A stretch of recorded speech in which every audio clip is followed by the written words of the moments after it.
Hola a todos compañeros, os vengo a presentar Gajado S6, la que para mí a día de hoy es la mejor pantalla del mercado en actualidad. Y os voy a dar tres factores por lo que digo esto y para que lo entendáis.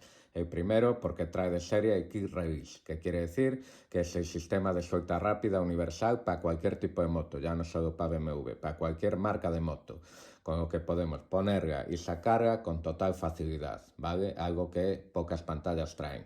Evitamos estar pendientes, que nos la roben, que nos la toqueten, que nos la puedan estropear.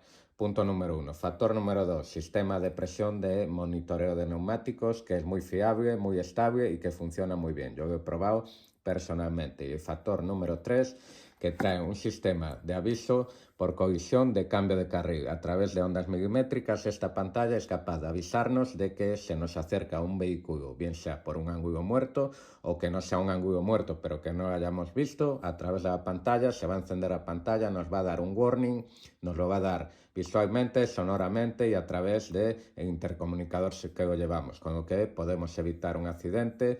Muchas veces sabéis que vamos a la moto pensando en otras cosas o pensando en el adelantamiento y perdemos la noción de lo que nos viene por detrás o por los lados o simplemente adelantamiento o cambio de carril. Esta pantalla nos puede salvar la vida porque nos va a avisar de que un vehículo se está acercando por detrás y podemos colisionar con él. Algo que a día de hoy no trae ninguna pantalla. Con lo que ya van tres factores importantísimos. El Quick Release, que sí ya hay alguna que trae, no todas, muy poquitas. El sistema de presión de neumáticos, que hay muchas marcas que ya lo tienen, pero este está muy fiable porque yo lo he probado. Y el sistema de radar de ondas milimétricas, que es el primero que veo en el mercado y es una verdadera pasada. Yo creo que nada más que por seguridad ya merece la pena.